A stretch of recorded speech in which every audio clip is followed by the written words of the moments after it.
To start off this look, I'm using a primer. This primer is by Bare Minerals. It's called Prime Time. I use it a lot because it helps me. You're only supposed to use one pump, but since there's really none left, I had to use a couple.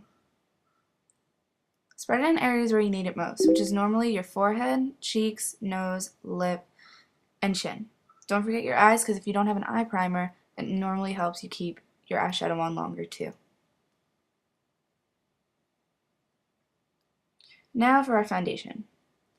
This is the big part. I'm using Dream Mousse by Maybelline.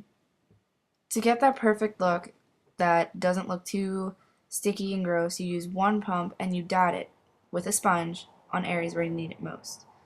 My areas are my cheeks, forehead, chin, upper lip, nose, and I put it on my eyes for extra coverage. If there's still some left on your sponge, put it in areas where there's really not.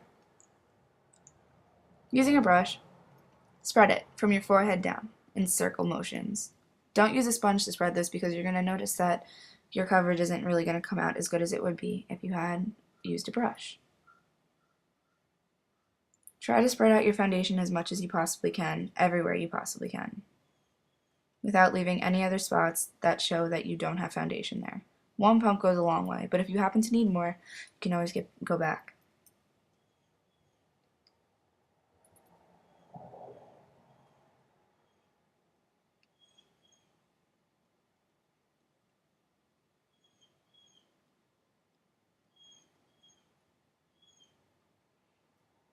Now for a loose powder.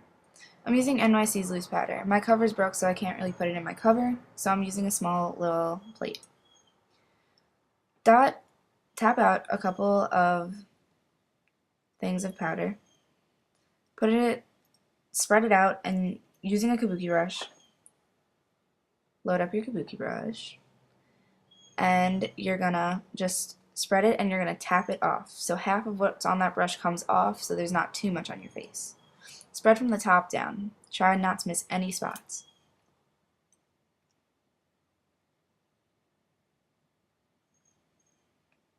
Okay, now I'm gonna brush out my eyebrows. This is really gonna complete it because then it makes it look like everything's really in place. And there you go, your perfect foundation. I hope you guys have fun with this, and I hope it helps.